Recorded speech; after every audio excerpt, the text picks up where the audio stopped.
అందరికీ మన్నాతండి. ఈరోజు వాక్యము మొదటి సమూయేలు గ్రంథము 17వ అధ్యాయము 40వ వచనాన్ని చదువుకుందాము. తన కర్ర చేత పట్టుకొని ఏటి లోయలో నుండి 5 నున్నటి రాళ్లను ఏరుకొని తన ఎద్దులను చిక్కములో ఉంచుకొని వడిసెల చేత పట్టుకొని ఆ ఫిలిస్తీని చేరువకు పోయెను. ఆమేన్. ఈ వాక్యాన్ని నేను ధ్యానిస్తా ఉన్నప్పుడు పరిశుద్ధాత్మ తండ్రి అందించిన 5 సంగతులను ఈ దినము తెలియజేయాలని ఆశపడతా ఉన్నాను.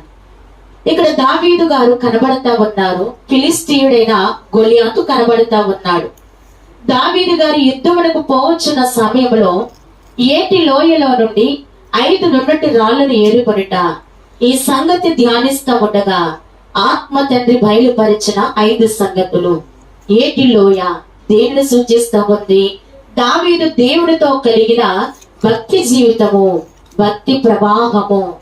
ఈ భక్తి ప్రవాహములో నుండి తాను సమకూర్చుకున్నటువంటి 5 సంగతులు ఏమిటి అనంటే, మొదటిగా విశ్వాసాన్ని సమకూర్చుకున్నాడు, రెండవదిగా ఆత్మలో ధైర్యాన్ని సమకూర్చుకున్నాడు, మూడవదిగా పట్టుదలను సమకూర్చుకున్నాడు, నాలుగవదిగా తెగింపు కలిగి ఉన్నాడు, ఐదవదిగా శత్రువును ఓడించగలను అనే నమ్మకాన్ని కలిగి హృదయములో ఇవన్నీ సమకూర్చుకున్నాడు. 5 రాళ్లను ఏరుకొని చిక్కములో వేసుకున్నట్లుగానే తన హృదయమందు ఇవన్నీ సంపాదించుకొని తుదకు ఏమి పొందున్నాడంటే గొలియాతుపై జయము సంపాదించినటువంటి దావీదు జీవితం వలె మనములో కూడా శత్రువైన సైతానుపై జయము సంపాదించాలి, లోకాన్ని జయించాలి, పాపాన్ని జయించాలి అని అంటే మంచి భక్తి జీవితం మనము కలిగి ఆ భక్తి ప్రవాహంలో నుండి